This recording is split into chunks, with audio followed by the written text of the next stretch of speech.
What's up, everyone? Drew Manning here from Fit2Fat2Fit. I'm here at Bio Restoration with Dr. Amy, and she's about to do a Gainswave treatment on me, which is great because it's acoustic wave therapy, and it increases blood flow and increases sexual performance. So you ready? I'm ready. All right, let's do this.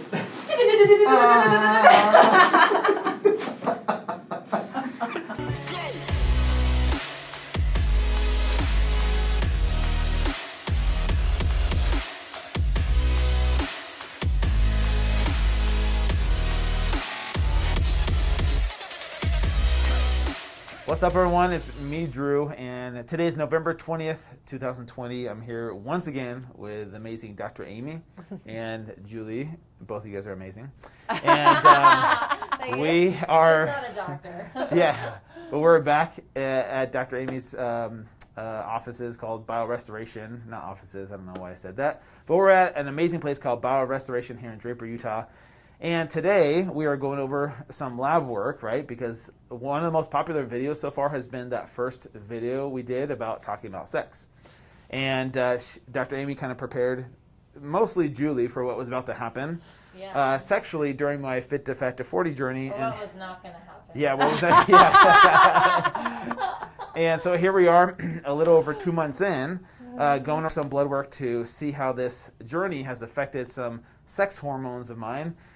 And we're going to dive into all the nitty-gritty details, I guess. So first of all, I'll have Dr. Amy explain what my baseline blood work was, and then we'll kind of go over what some of my newer blood work is and what that means. And I could also fill you on what that means because I'm experiencing it right now. Awesome. So, well, welcome back, guys. Yes, thank you. Well, I hate to say that I was right, but I kind of like saying that I was right. So I don't have all of your repeat blood tests, but the main ones that I have are related to your testosterone and the things related to that. So total testosterone level was 496. Yep. That was your beginning, and now we're down to 246. Now, the reference range of what's considered to be normal is 264 to about 1,000. That's such a huge range, first of all. It's a huge range, but you're below that range now. Yes. So you are definitely low testosterone or hypogonadism, as we call it. And so that has come down. Interestingly, your free testosterone, which is the testosterone that's not bound to protein, so it's the more active testosterone, has actually come up a little bit. Okay. So your free testosterone was about 8.5, and now it's 12.4. So which one is more important, and what's the difference between those two? Like that, just for the audience. Well, they're both important. We tend to look at both of them. Okay. The free testosterone is the more active. It's the one that's actually active at the receptors in the cells. Okay. So that's important because if it's not bound up in protein, so the protein's like this big molecule, and the testosterone is, if it's kind of glommed onto that, then that makes the testosterone not able to bind to cells' receptors and things like that. Okay. So when you remove the testosterone from the protein, then it's like this little free testosterone floating around, and then that can bind to the cell receptors, and it's more active. Okay. Now, so you have a little bit more free testosterone. Okay. However, the reason for that is it's really interesting.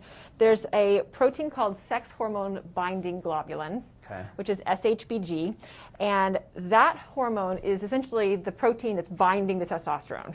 Okay. So you can imagine that if your sex hormone binding globulin number went down, then you're binding less testosterone, so you'd have more of it be free. Okay. So that's what's happened to you. So your SHBG was 72, and now it's down to 33.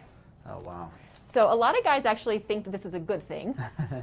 A lot of guys always ask me, how can I decrease my SHBG? Because then that makes your free testosterone higher. Oh, okay, gotcha. The problem is that SHBG is actually, low SHBG is associated with obesity, insulin resistance, fatty liver disease, and some other things. So you actually don't want to have a low SHBG. That's actually kind of a red flag for us as doctors that you could have something metabolic going on. So that's what's happened to you. Your SHBG has come down, which has released more free testosterone. So you have a little bit more free testosterone, but overall testosterone pool is still quite a bit lower than it was. So you probably still don't feel great. Yeah, I don't feel great. That's for sure. I was telling you earlier that like this journey is becoming way more mental and emotional than I thought it was going to be, because I remember it being hard the first time, but this time around it's like I feel like it's 10 times harder, you know. And I do remember my testosterone dropped to the low 200s at my heaviest when I was 31 when I did this, and now it's already to the like mid 200s, and that's just 2 months in. You know, I still have about 5 weeks left to go, but when that was taken, it was about. Oh, that was at the end last time?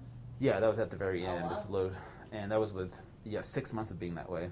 So we'll see. You know, I have a little over a month left, and yeah, I mean, Julie can tell them how like my libido is. I don't mind. Well, let's see. In the beginning, I actually was like, oh, this is going to be okay. For the first. Yeah, I still had that drive. month, I still had that drive. Oh, thank God. And then since then, it's just been like a slow, steady decrease. But it's hard for me to know if it's just because like physically he doesn't feel good, like he just like feels sick, or if it's like there's just no desire. Well, obviously, I guess it's both. Yeah, it's both. The desire, I think, as a man is always there mentally. You know, like men not just think about it a lot. Mm-hmm.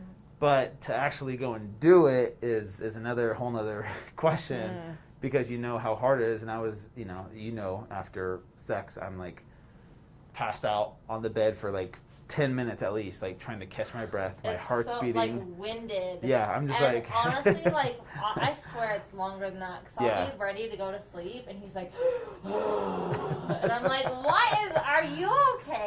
It's hard. Like, it's so hard. He's breathing so heavy, and so that's a huge shift. But yeah, it's very different.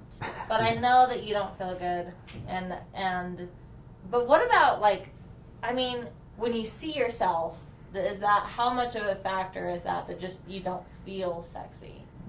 Yeah, I don't feel sexy 99% of the time. But that's not so much because of my weight. It's just because of like, maybe, I mean, I'm eating 6,000 calories a day, so feeling bloated. Farting. I'm like, no, well. The truth is coming out. I don't do that. I don't do that stuff. Okay? just like girls don't. So I don't do that stuff. But no, just the feeling of feeling bloated and full all the time. Like, of course you're not gonna feel sexy after eating 2,000 calories of a burrito, right? Even like 2-3 hours later. So if I am going to have sex, it's like, all right, I got to eat less at this meal 3 hours before.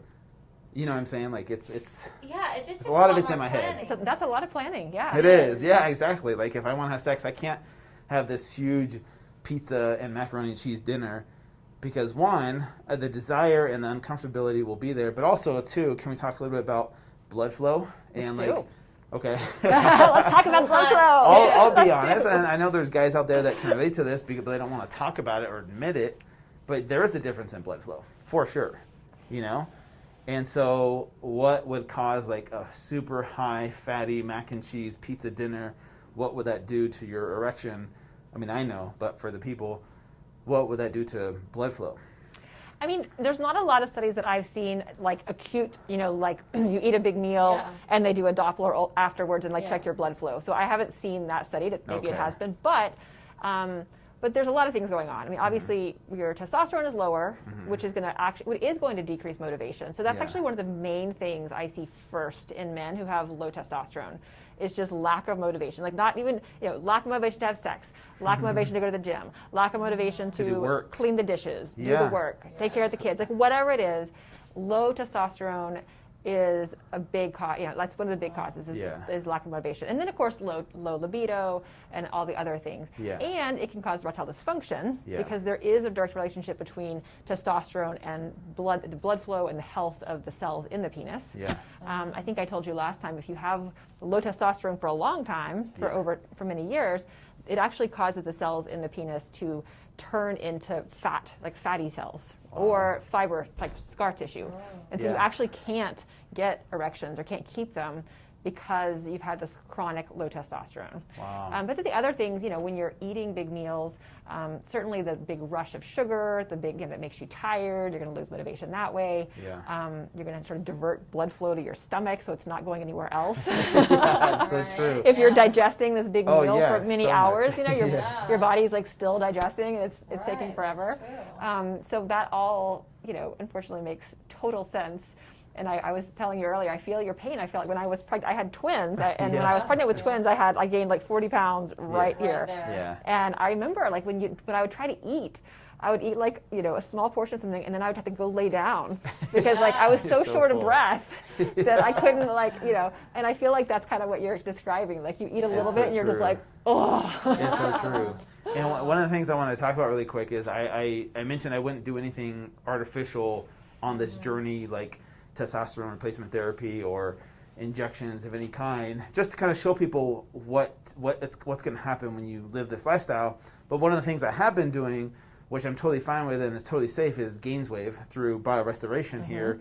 Can you explain a little bit about what that is? And I'll be honest with you, that has helped a little bit with the blood flow for me without taking any kind of other supplements or anything artificial, I would say.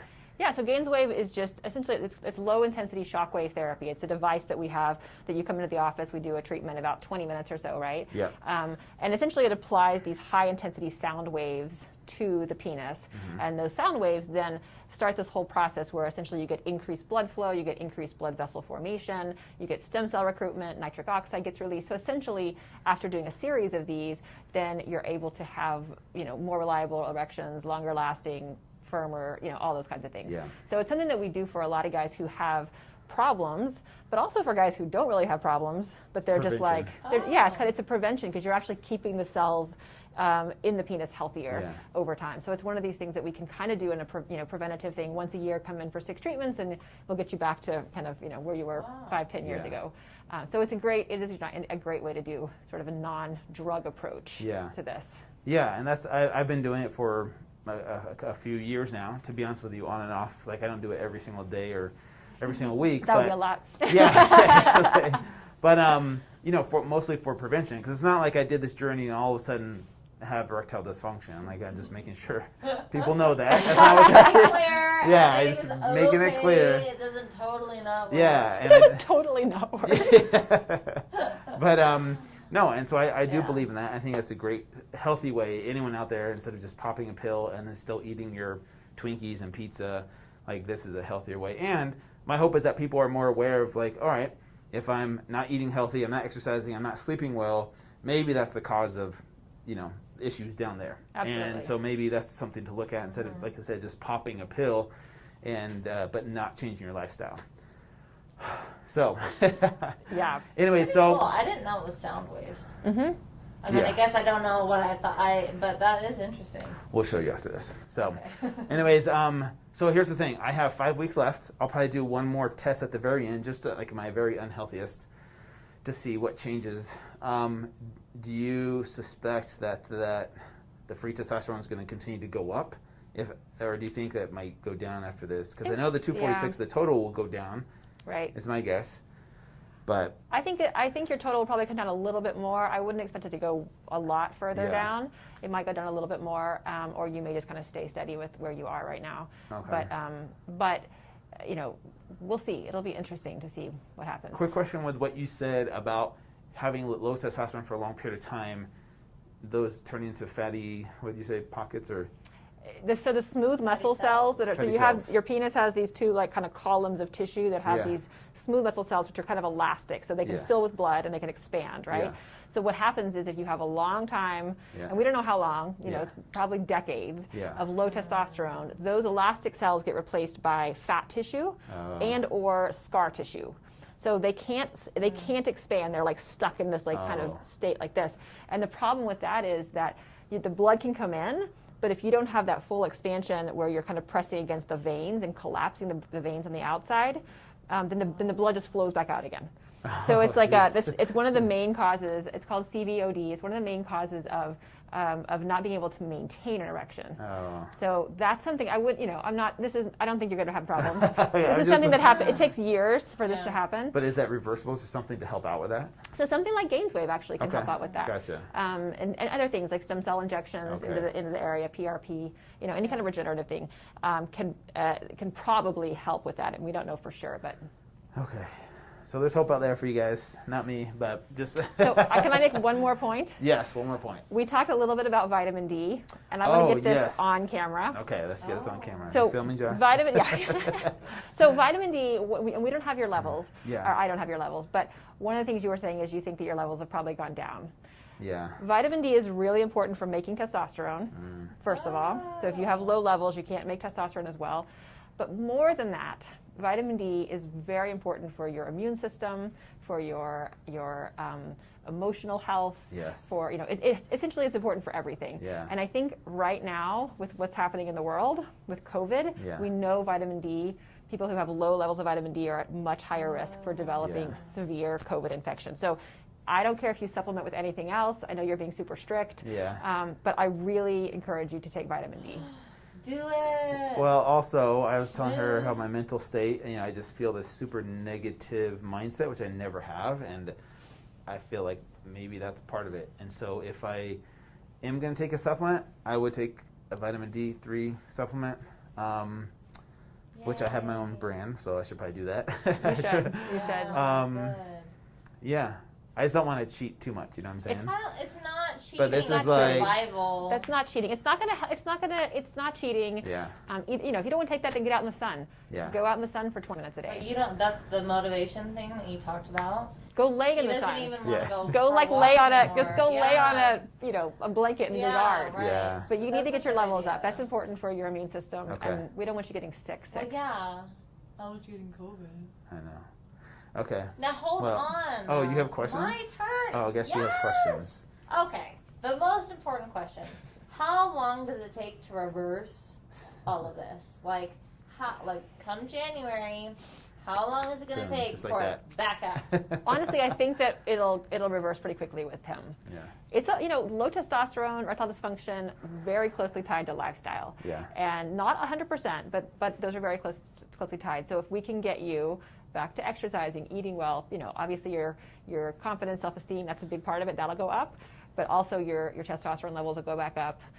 Everything else will start to even out. So I don't think it's going to be a long thing. I would say within a couple of, month or two, he'll probably have much better. I thought you were going to say a week or two. Month or two. Okay, month or two. Come on, Just the really- body takes time to really change. on it. The Come body January. takes time to change. We'll see. Yes. Well, thank you guys, and thank you, Dr. Amy. Really appreciate it. You're welcome. Hang in there, you guys, for all the guys struggling out there, for all the women out there I that are know. struggling with their The women men. are really struggling. The women are struggling. I mean, come on. There is hope. There is hope. Check out Gainswave. Check out Biorestoration, and there's a lot of other things that we'll talk about in the near future. So we'll see you guys next time. Have a good one. Bye.